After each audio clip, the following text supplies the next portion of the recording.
Bueno, ¿qué tal? Ahora les voy a traer el unboxing de Super Mario 3D World. Bueno, semi-unboxing porque ya lo destapé. Y como podemos apreciar, por la parte de frente tenemos la portada. Por acá tenemos el nombre. Por la parte de atrás tenemos lo que son los controles con los que son compatibles. Los personajes que hay son 4 más uno desbloqueable. Y aquí tenemos los mundos. Mario Gatito está. Y pues vamos a destaparlo, a ver qué hay por dentro. Bueno, todavía huele nuevo. Lo primero que podemos ver es el disco y el manual. Vamos a sacar el manual para ver qué tiene.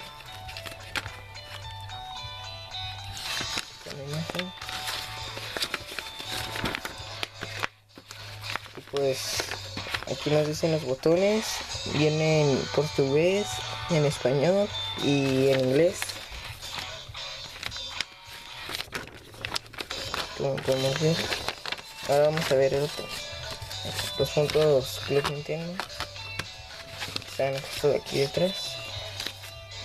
Ahora voy a dar la vuelta porque están los puntos atrás.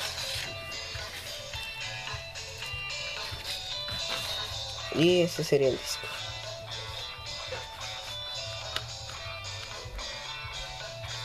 Bueno, pues eso fue todo. Gracias por ver el video y suscríbanse.